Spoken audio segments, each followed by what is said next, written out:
concerning the agenda? Chair, I move that we approve the agenda. Second. I have a motion by Mr. Raquel Brown and a second by Ms. Rutha Fryers. Is there any discussion? None being noted, all in favor to approve the agenda say aye. Aye.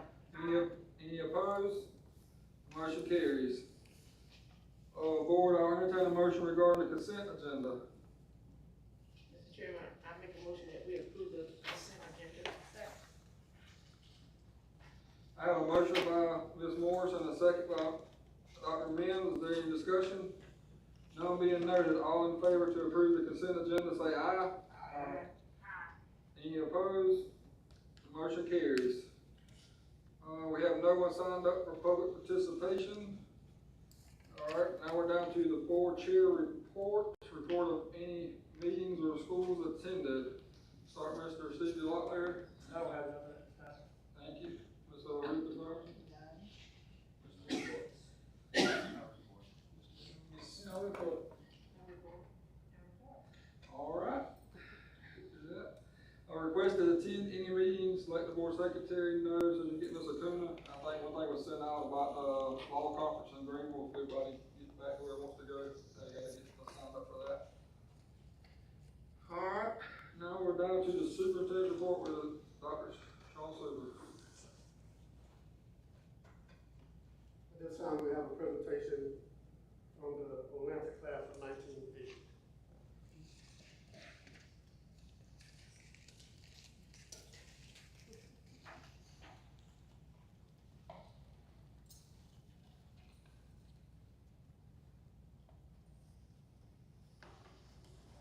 Meeting on this afternoon.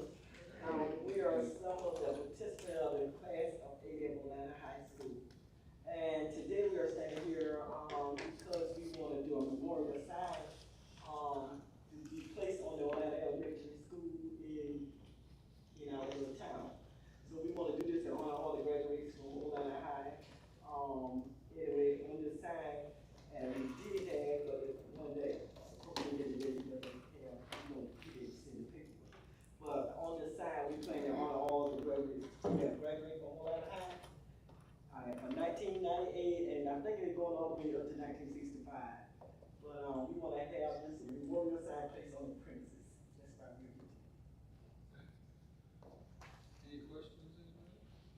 And then we know at a later date, we did have, a sign made, but we know it can change, with the details and stuff like that. But we just want, and even with the location where we plan to place this outside, we want to be able to, read from this street. All right. Board, I will entertain a motion regarding the plaque for the graduating class of 1980 to place on Atlanta premises. Mr. Chair, I move that we approve the request for the Atlanta class of 1982 regarding their memorial plaque. Second. 1980. Yeah. It's Yeah, I think. 1980. I'll restate the motion. Okay. Mr. Chair, I move that we approve the request for the Atlanta High School class of 1980 regarding the placement of a memorial sign. Second.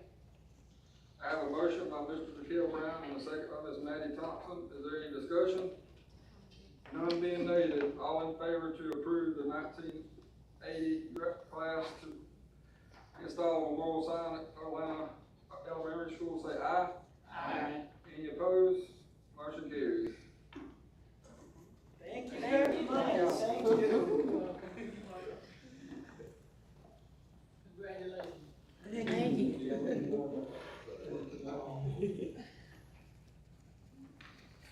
At this time, we have a finance update for Ms. Hogan, finance director.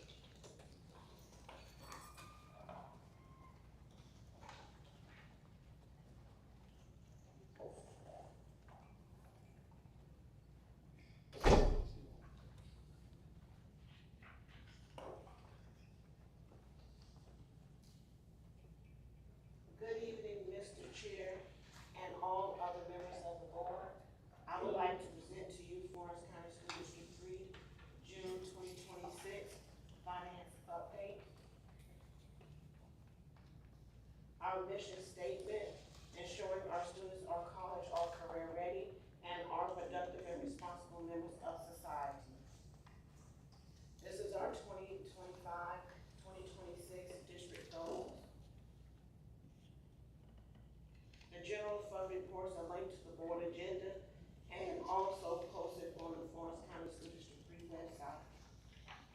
The general fund approved budget for fiscal year 2025-2026 is $35,646,811. The use of the fund balance that was approved, the total came to $5,553,007. So therefore, our general fund approved budget plus the board approved use of fund balance is $41,199,818. The last slide, this is the general fund by object as of May 31st, 2026. Are there any questions?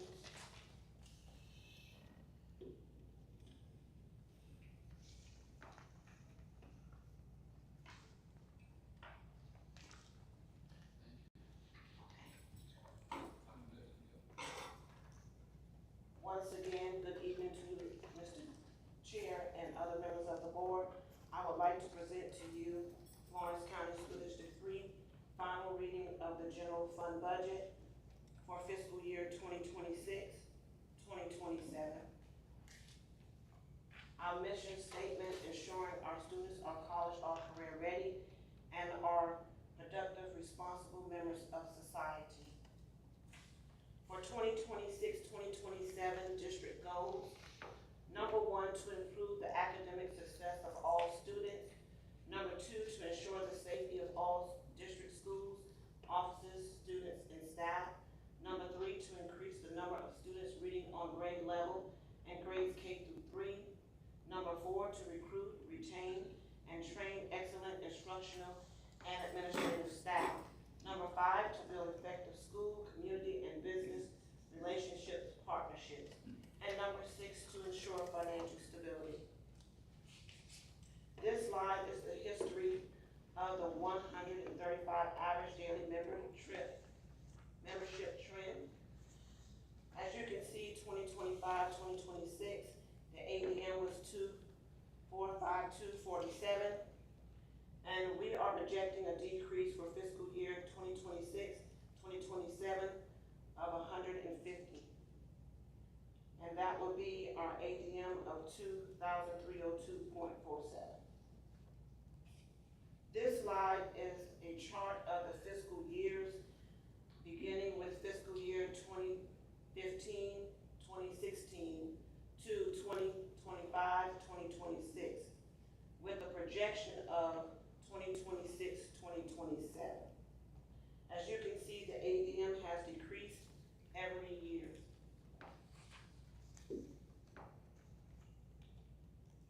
Education funding reform aid to classrooms program proposed in 2026-2027 has not finalized and distributed to the districts. The following is estimates. The strategy to fund classrooms based on a statewide average student-teacher ratio 11.23 to 1. Cost of a teacher's state minimum salary, master's degree, plus 12 years of experience in fringe state average, with state minimum teacher salary increase per sale of $2,000. Cost would be $79,890. State share at 75% and local share at 25%. Current formula for Florence County School District 3 is 84% state and 16% local. Districts receives its share of state funds based upon weighted pupil units and district's ability to pay. Flexibility. Funding is based on the number of teachers, weighted pupil unit, and index of tax-paying ability. Districts will have flexibility to spend funds as determined best. However, the state minimum teacher salary schedule must be met. Teacher pay. The state minimum teacher salary schedule has been recommended for a $2,000 increase per cell, with the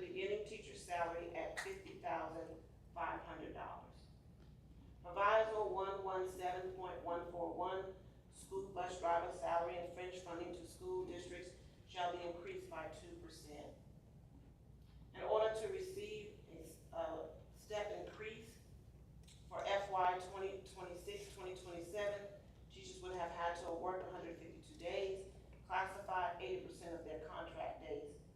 Salaries only. This does not include stipend scales.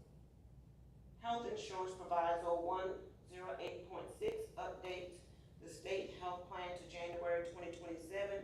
It sets the employer premium at the present amount. There is no percentage increase at this time. The state retirement is still to be determined of those rates. Local taxes.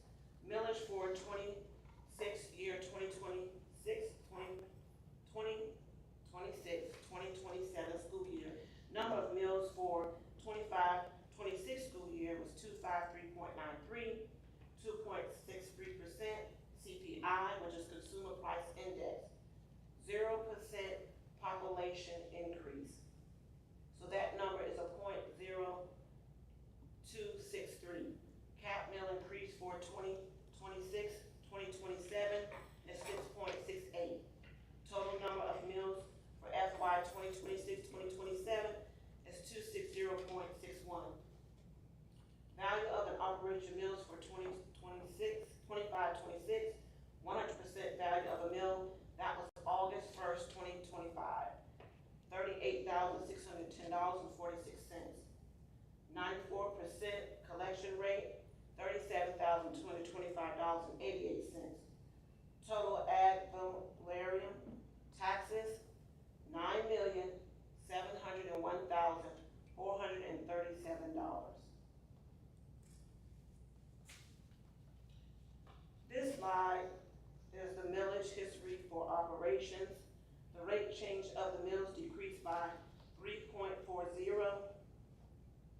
from 2025-2026. This slide is a comparison of the report of the surrounding districts in Florence County as of March 2026. And you see where Florence 3 lines at 253.90.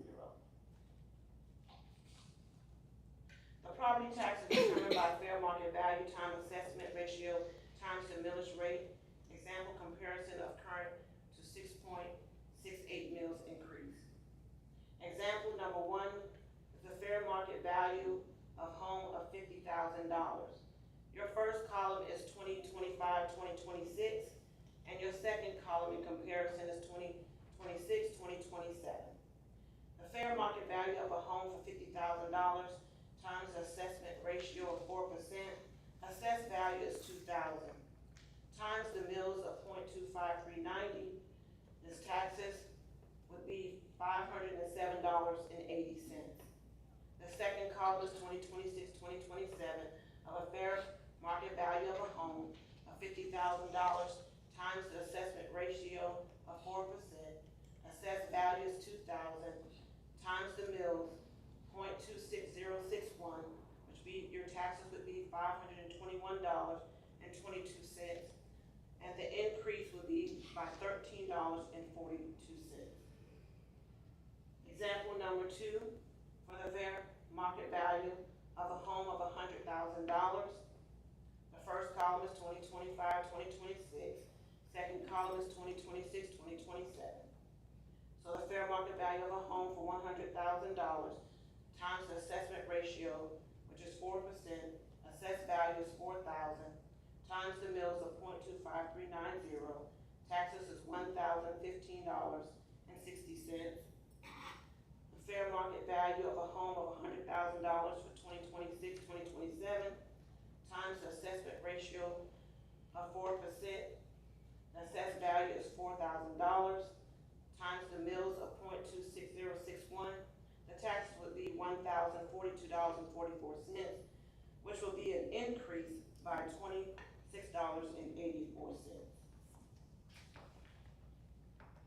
This is the general fund revenue, and as you can see on the bulletin, it has the Star House version. That's the version that we chose to use. The Senate is a little bit more, but we chose to use the House version. Okay, so the revenue for the local is $9,701,438. The state is $8,002,029. New formula, state aid to classroom, $17,867,635. And the transfer is $227,000, which is a total revenues of $35,798,102. The next three slides will show the allocation of the revenue by local, state, and transfers. The next slide shows the total revenue allocation.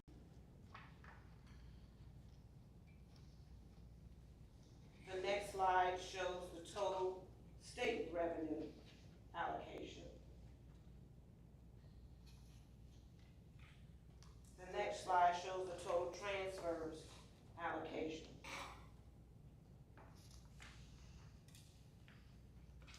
Our next slide,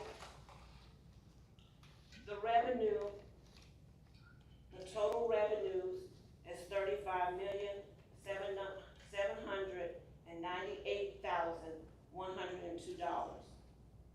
The total expenditures is $37,297,102. The expenditures exceed the revenue by $1,499,000.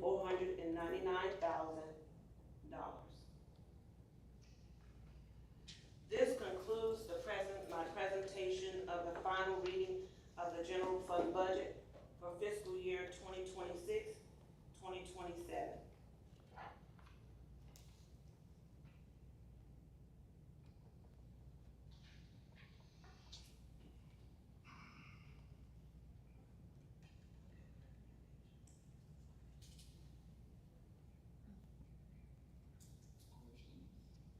So with what was presented to us last time, we're still 1.499 million out of balance? Yes, ma'am. Exactly. What was presented to you the first time, Dr. Mims, we were still in the process of completing everything. So we did do what we said we would do, but there were still some things that still need to be done because we have to halt to continue to give you an update for the second reading of our process. I know that at the last board meeting, we went over all these cuts you were gonna make. They were done. And that still leaves us that much in the hole?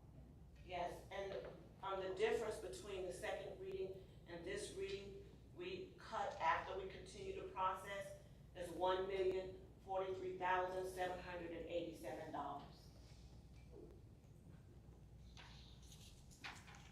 So are there other areas we can cut?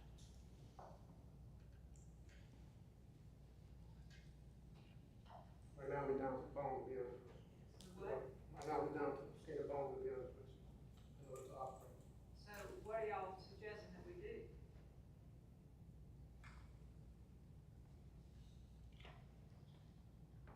Recommending We're recommending, 1.5 million from the fund balance. In order to operate.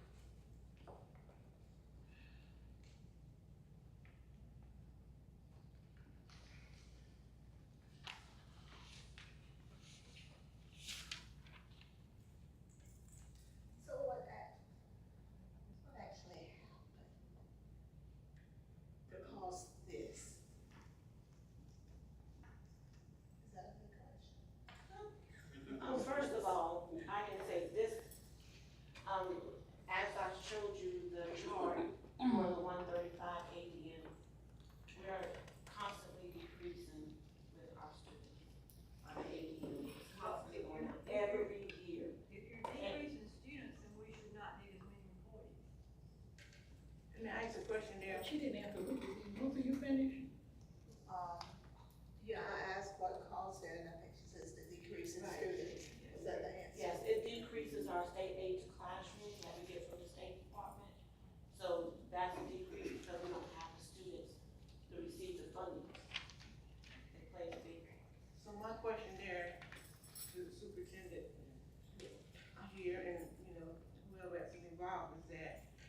so we know what the problem is. So how are we trying to correct the problem? In other words, are we calling the parents and asking the parents, why are you not allowing your child to come back to Form 63 and see will they give us the reason why? How are we trying to correct the problem? Because I know it is a decrease in students, but then we gotta have a plan how to recruit students back into this district. We need a plan, and if our schools, if it's something about our schools, that we need parent evaluation. We wanna know why, what's the problem, so we can try to correct the problem. Because if we don't try to correct the problem, then every time we're gonna be decreasing. And I know parents, some of my customers, they are driving their children to Florence and picking them up as high as gas is. So what is our problem? What is going on with us that everybody wants to leave us? So, part of that is sort of discuss in executive session, I'm gonna make a recommendation of something we can do that other districts are doing and we're not doing. That's hindering us as a district.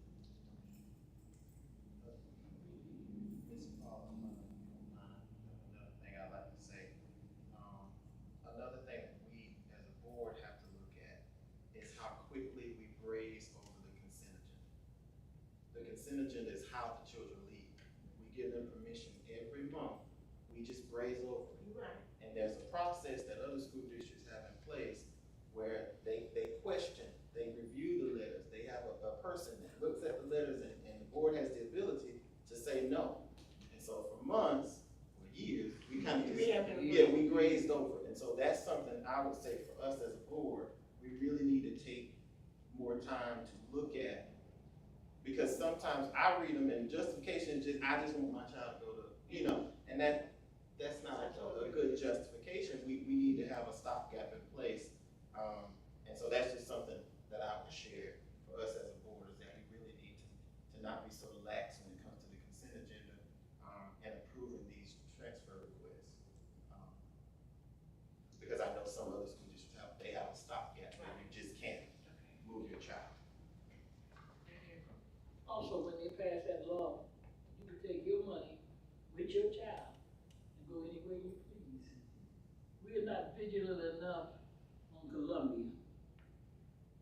I live in Columbia almost, because do anybody read when the SCBA send up these laws they're passing?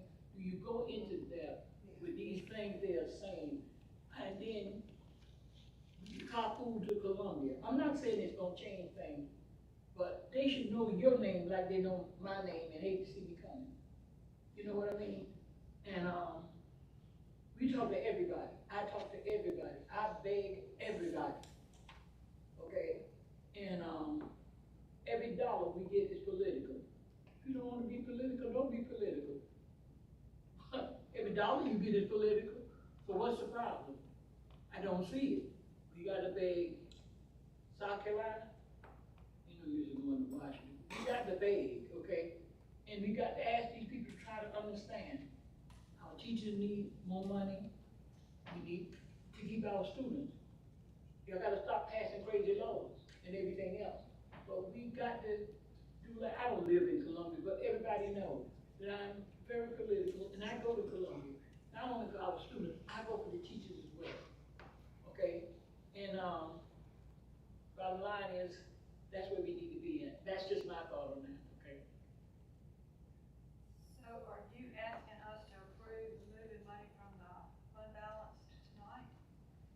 We can't do it It's tonight. not on the agenda. We can only approve the final reading, like, we can vote on approving the final reading, but I don't think it's on the agenda to, vote on that money tonight. So we just gonna vote on it. Yeah. Is there any more questions? Board, I'll entertain a motion regarding the final reading of the proposed general budget for 2026-2027. Mr. Chair, I move that we approve the final reading for general fund budget 2026-2027. Second. I have a motion by Mr. Jaquel Brown and a second by Ms. Maddie Thomas. Is there any discussion? None being noted, all in favor to approve the final reading of the proposed general budget for 2026-2027,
instructional update by Ms. Mary Howard, Chief Academic Officer. Good evening, board chair and board members. Tonight, I would like to bring you instructional updates that are aligned with our board goals 2 and 3, academic achievement and reading readiness. Tonight, I hope you had an opportunity to look at the presentation. It is on the Read to Succeed law. We're just wrapping up summer school today with our 1st and 3rd graders, so I wanted to give you some information just in case you're hearing buzz on the street about what's going on, just kind of to review some things. So for the Read to Succeed law, it used to be Act 284, now it's Act 114. It requires that 3rd graders must be retained if they fail to demonstrate reading proficiency by scoring does not meet on SC Ready that we take in May. So they do the reading test first, those scores come back, we reach out to parents and schools to know which students have been selected that did not make that proficiency. This process actually starts in August of every school year. We start talking to parents about the Read to Succeed law. We put some steps in place by December or January report card that goes home. We start telling parents if your child is not on track to meet proficiency. So we start having parent conferences and bringing parents in. Our literacy coach, and I do have a slide on literacy coaches included. They start to meet, they create an individual reading plan for each student that could also include interventions that are done during the school day. Some schools offer special after-school programs. Even Ms. Curry School at Scranton did a parenting night every quarter for their parents to kind of let them see exactly what are some things that are happening within the school, what's happening with their ERLA, as far as their reading level, as well as items that they might see when they take their iReady assessment to prep them for SC Ready.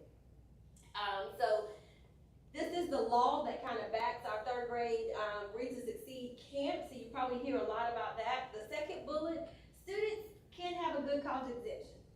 So we do put that in place as well. We review those with parents, and I have a slide for good cause exemptions. It could be things that if a student has an IEP, or if a student has been previously retained with the intervention services of 2 years, that could lead to a good cause exemption.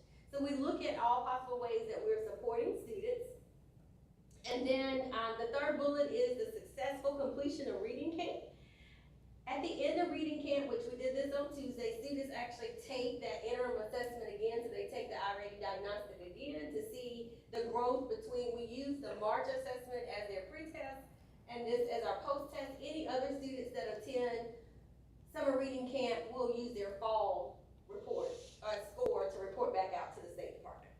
So 3rd grade, why 3rd grade? When the 2013 NAEP assessment, the National Assessment of Education Progress, was given, only 35% of the nation's 4th graders were actually reading on grade level. You've always heard K2, we're learning to read, 3, 6, we're reading for information. So as textbooks become more complicated or more complex and reading passages are longer, we need to help our students who are struggling readers to build that capacity to be able to handle a more complex text. So that's why we really focus in on that 3rd grade.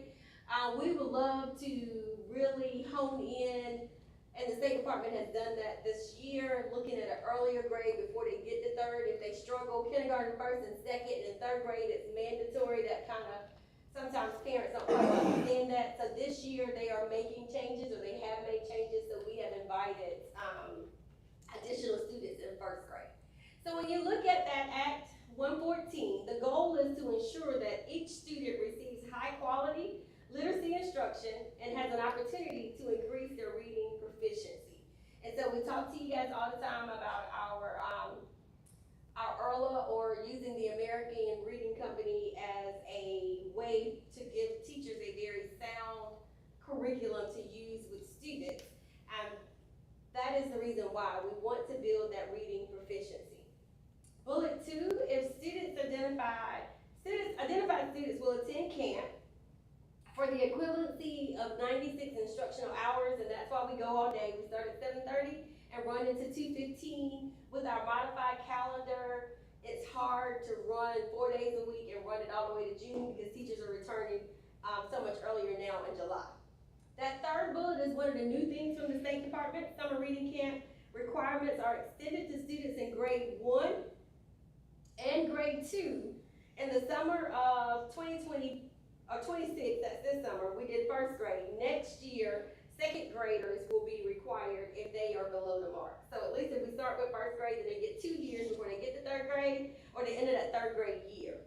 So looking at Act 114 overall, they're looking at evidence-based literacy instruction, universal screeners, and we use that universal screener with our I-Ready. We look at anyone who is below a certain percentile to provide those interventions.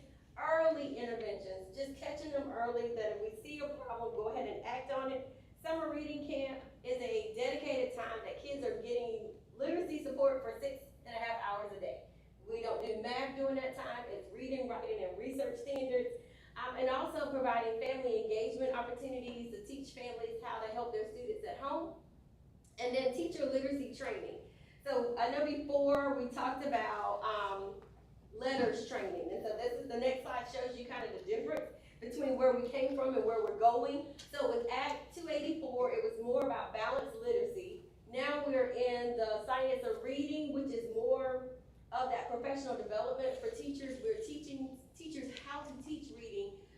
The first volume is about brain development, how kids learn, what are some strategies to use for that. So that's what, if you hear people talk about letters training, all of our K-3 teachers are required to have letters training, as well as our special ed teachers.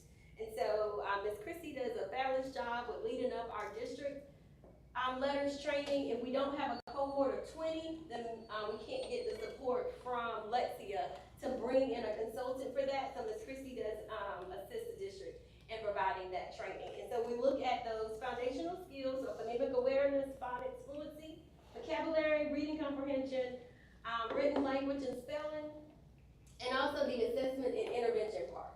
So it provides us with lots of strategies, as well as different types of assessments that we can use to really pinpoint a student's need. Early identification, again, we're not waiting for the kid to fail. We want to intervene at an earlier level, and then also that structured literacy training. So we make sure if a new teacher is coming in, they don't have letters, that they join one of our cohorts to be a part of that training.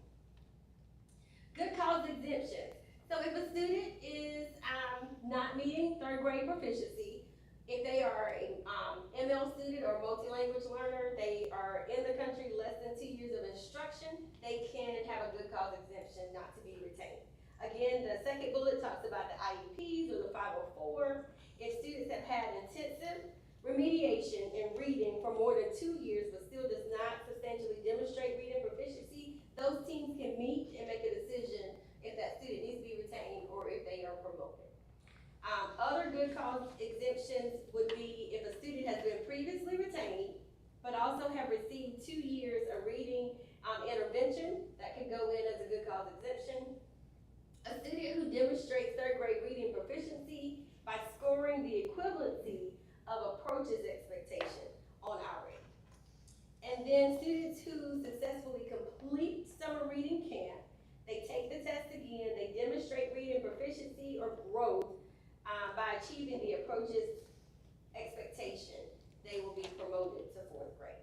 So we are in the process of that now, looking at where we are, where students started, where they ended, and we'll be sending out letters to parents as well as contacting principals to let them know of the students that have successfully completed summer reading camp. We talked a lot about training, and so that's the role of our reading coaches or literacy coaches. So all of our elementary schools do have reading coaches. That is a part of this Act 114 is to provide that intensive instruction. They work with both students and teachers and for our literacy coaches. So just to kind of give you some background on that. Our summer reading camp, again, all 3rd graders were eligible, who are eligible for retention are required to be invited. And then this year, 1st graders were invited, anyone who scored below the 24th or 25th percentile on their spring I-Ready was invited to summer camp. So for this summer, just ending today,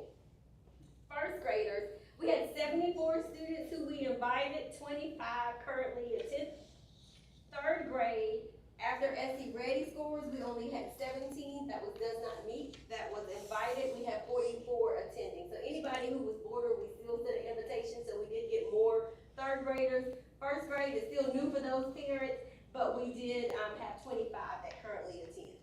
The next slide, I just included some of our historical data to show that in third grade, we have been gradually increasing those SC Ready scores, so we are closing the gap there. Each year, we're getting stronger and stronger, and I do attribute that to the professional development that is provided and the support that teachers are getting with their literacy coaches. The next slide just shows the same thing, just in a different chart where we are. The M and E, those are the number of students who, or percentage of students who are meeting or exceeding the standards each year. So as you see, last year we were up to 55.6% of third graders. So as a district, what are we doing, or as an instructional team, what we're looking at, we are always looking at that tier 1 instruction and ways that we can strengthen our instruction day to day. We're expanding evidence-based interventions. We are increasing family engagements. Again, I give kudos to Scranton with bringing those parents in, giving them devices to take home, things to do, so we are encouraging that at each school. We're building our teacher expertise, not only in PLCs weekly, but being able to go to the literacy conferences and other places to learn different strategies. And we are improving proficiency outcomes, so we're always looking at where we are, what do we need to do to close that gap, and any professional development that we might be able to provide. So any questions about Act 114, summer reading camp? Ms. Howard, all schools have a Title I, parenting liaison group. Yes.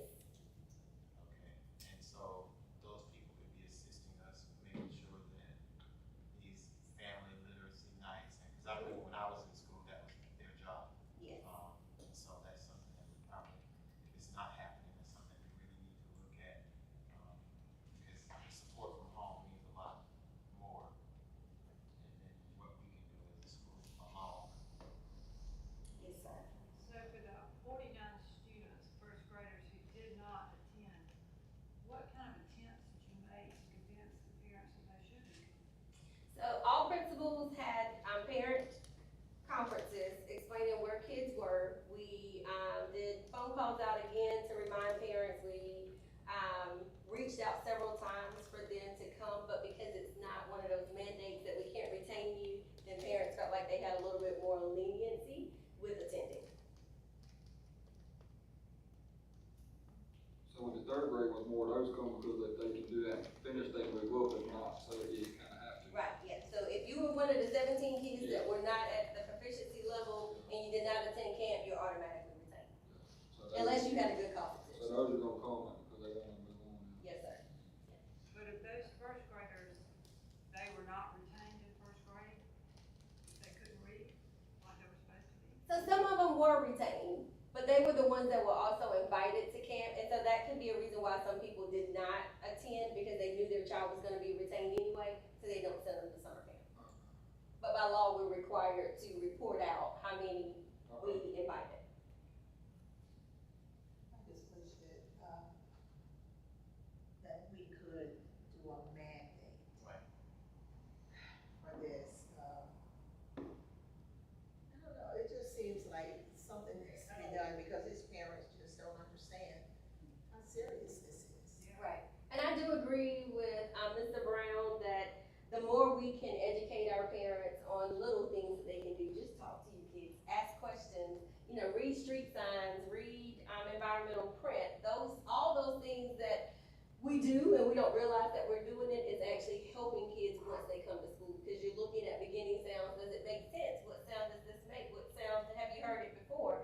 So doing little things like that. So I do agree with offering more to increase that. That is something that we most definitely will take to put back into place. Thank you very much. Thank you.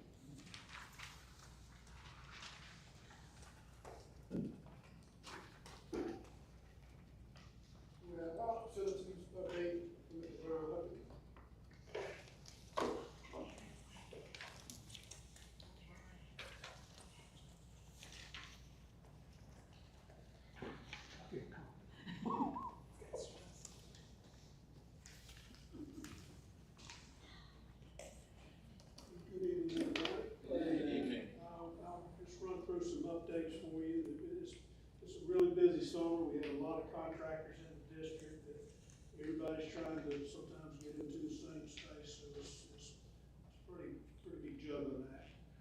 We'll start with fire alarms.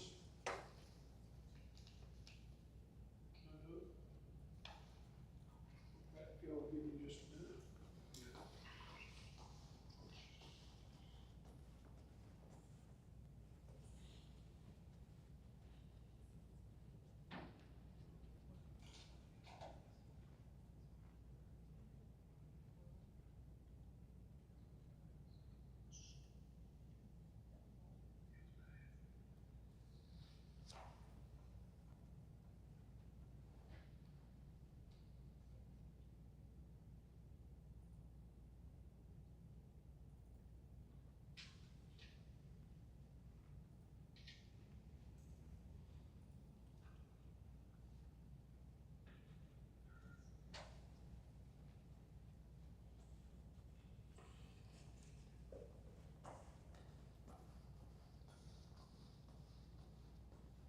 Okay, so fire alarms, we're continuing,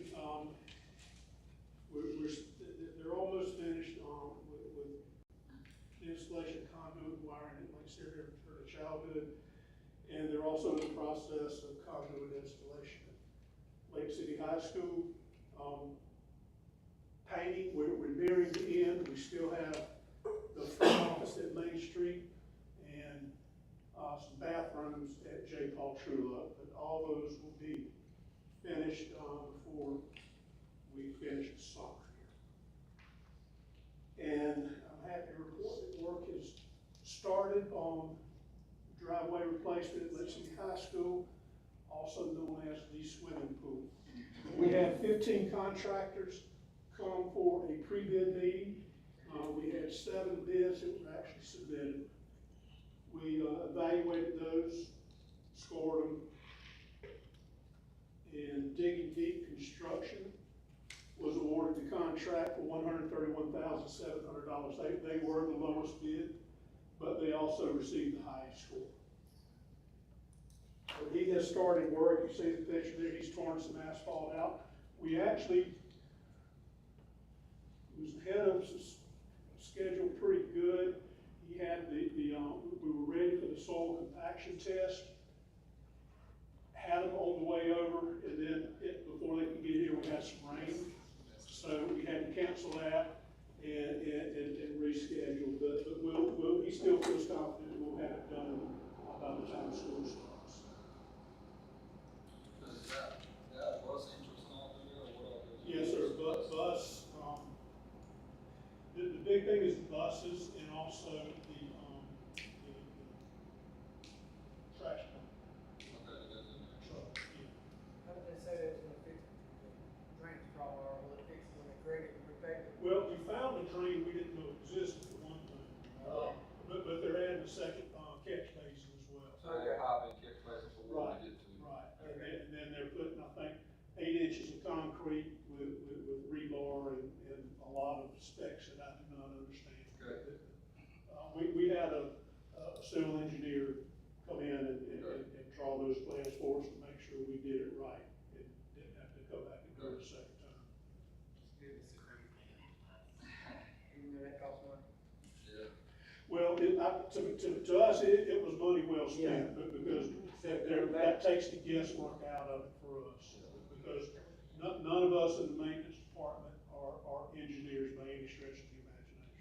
And it's a lot of heavy traffic coming in there. Right, right, and we don't wanna come back in a couple of years and say, well, what we thought was right isn't, and we have to tear that concrete up and replace it. Because concrete ain't cheap. Yeah, right. Well, none of it's cheap. And we just want to make this a one shot, do it right the first time. Yes, sir. Okay, so Blanding Street Auditorium, after talking with Dr. Suber about that building, we wanted to get a structural engineer in to take a look underneath at those support beams, particularly where they're supporting that stage extension that was built. And his recommendation is to go ahead and replace it immediately and basically shut the auditorium down until that's done, because we don't wanna take on the liability of people standing in that area and it suddenly give way. It's kind of a combination of, and you can see the findings there. The way it sags, because some of the beams have some water and termite damage. And it's pretty old. Yes, yes. Built in the forties? I'm sorry? Was it built in the forties? I believe, I know the school was built in the 40s. I think the auditorium was built maybe early 50s. I could be wrong. I'm not 100% sure of that. But we have, in previous years, I know they installed some concrete piers and tried to shore that up, but that was basically a Band-Aid fix. And so, what we plan to do is have the architect draw some plans, put it out for bids, and once that is contract is awarded, we'll go ahead and start as soon as possible, with the hope to finish by December, if not before. You know, in that option 2 estimate that we had for that auditorium, I think the architect allowed a total of $323,000 for that. We don't think it's gonna cost that much, but we won't know for sure until we bid it out. So we'll go ahead and do that, and we'll come back to you once we get bids and let you know what it's gonna cost. We expect to be able to take it out of 8% funds that we have available. That's what I was gonna ask, is it building our funding to do it now? Yeah. Okay. Because I didn't want to come and ask you. I got you. Yeah. I got you. I have an idea what you're gonna say. So, since we have some of that money available, it just makes sense to go ahead and use that. Okay. Yeah, that's kind of a big deal, cause it could go bad pretty quick if something happens. It could, and I know that the community theater will start sometime December, January, with their rehearsals. And I do have it rented in August for, Crossroads Festival beauty pageants. They use it every year in August, but I'll have to let her know that we probably won't have the repairs done then, so she may have to find another venue. And Dr. Mills reminded me too, we also have Pork Chop Theater that'll be going on, so we'll have to work that out somehow. I did let briefly Tommy know about this, and she said they haven't given her the dates yet, but she'll push it Okay. back. Okay, great, thank you for that.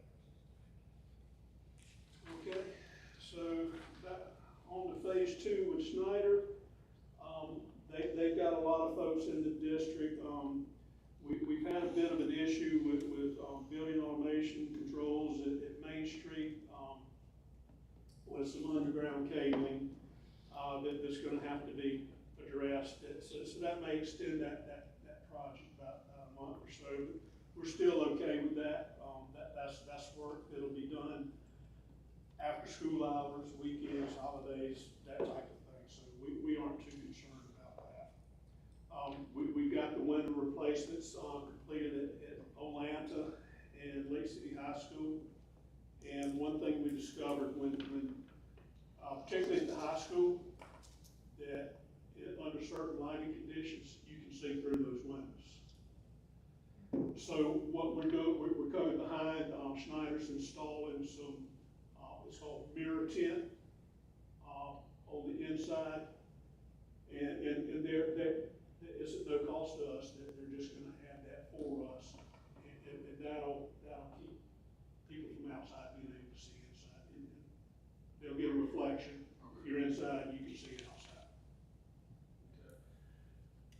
All right, so, and we're also installing rooftop units at high school in Romney McNair. I think that has been completed. The lighting upgrades are nearly complete at high school, Kate, J.C. Lynch, Dio, Ron McNair, Main Street, and Graham Road. They made good time on the light. The switchgear work, we moved to Christmas break because of some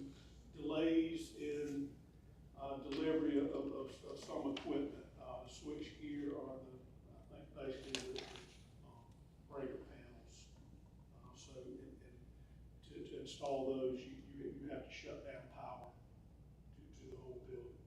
So we'll look at doing that maybe over Christmas break, assuming everything comes in on time. The lighting for baseball and softball fields have been ordered. And we're doing some additional mechanical upgrades by using interest earned on the special obligation money that was in the bank.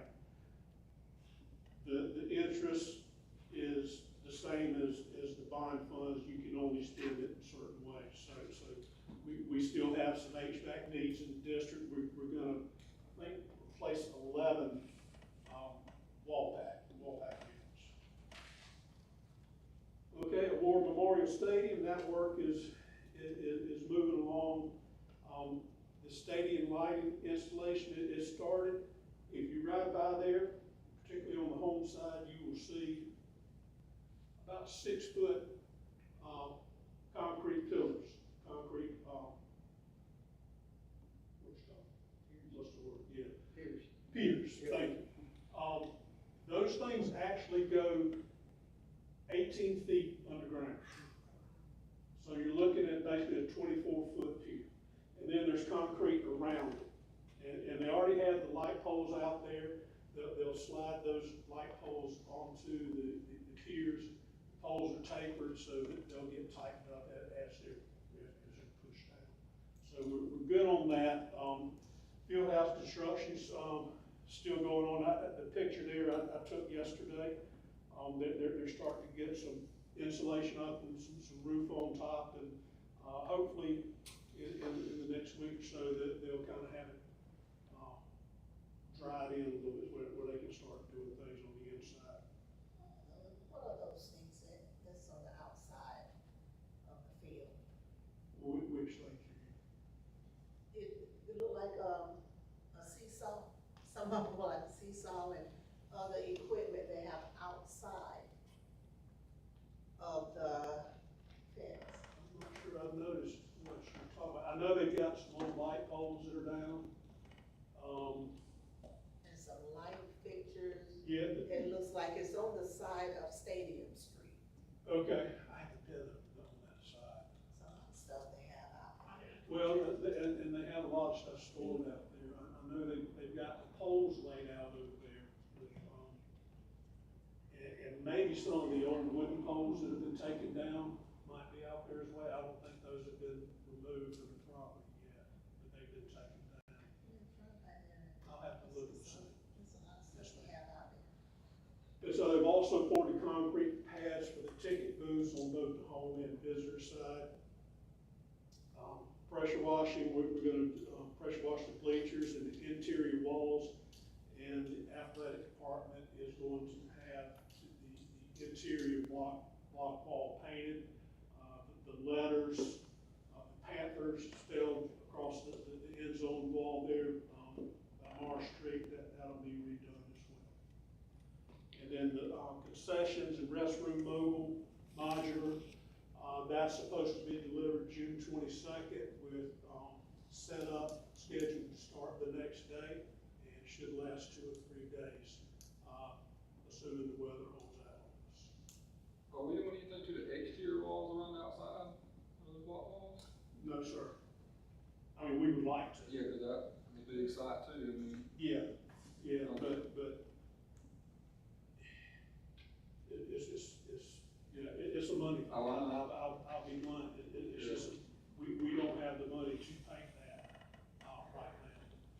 So is that what you would do, you would paint it? Yes, ma'am. Walls? So the block walls Yes, ma'am. need to be painted like the inside or something, match kind of. How much would that cost? I don't know, we've got a quote to paint the inside. I'll have to look at that. No, actually, athletic department, coaches are painting the inside. See, that's what I was thinking, I mean, the people who buy, But, I mean, what you can do. yeah, but I don't, I don't know. I don't either. Find out how it's at. Yeah, yeah. I'm just curious as to how much it would cost. Yeah, Well, we can definitely get a quote on it. cause that's a big site people see, even if you don't go in the stadium, you see I that agree, mainly on the I outside, agree, that's a big but we thing. had to make a choice. I know, yeah. No, I get it. And we really wanted to get the Panther letters, Back in. painted and looking good for the inside. But I agree with you about the outside. Yeah. I have one question. How about the turf? Who handles the turf at the football field, like the grass and all? The grass, we have a turf maintenance. Is it like a sprinkler system on it? We do have a sprinkler system, yes, sir. Cause it was looking pretty rough last year.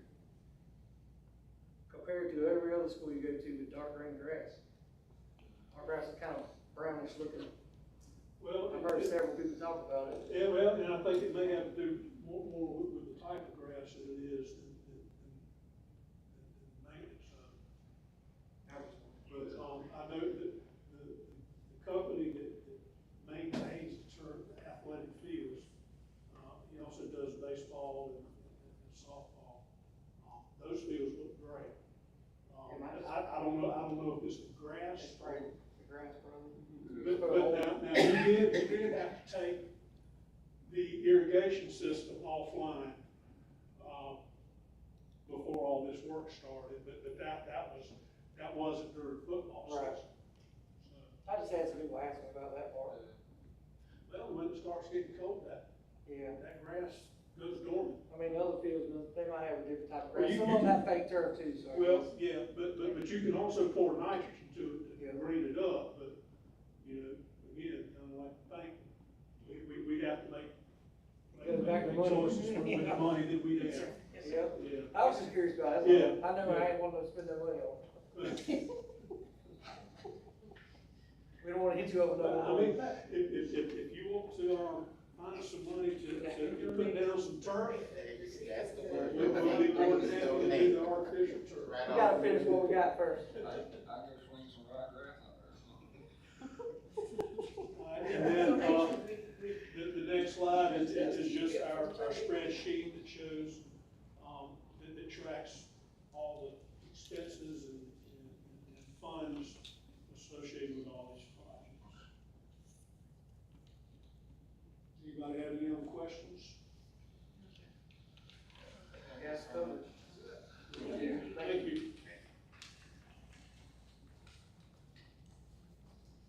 You think what we've done for 8 executive sessions, before we go in? Y'all have won't be too bad. All right, board, I'll entertain a motion regarding executive session. Mr. Chair, I move that we exit from open session and enter into executive session to discuss personnel matters concerning possible hiring, termination, resignation, placed on leave or potential legal matters, and also to receive legal advice from the district's attorney. Second.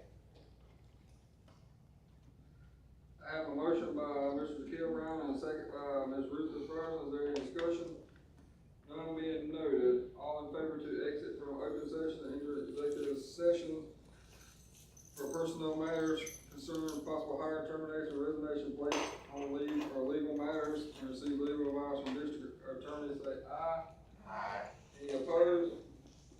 Motion carries. Thank you.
board, I will entertain a motion regarding exiting from an executive session and reconvening back in open session. I move that we exit executive session and reconvene to open session. Second. I have a motion by Ms. Rutha Frierson, and a second by Mr. Kettle Brown. Is there any discussion? None being noted, all in favor to exit from executive session and reconvene back into open session, say aye. Aye. Any opposed? Motion carries.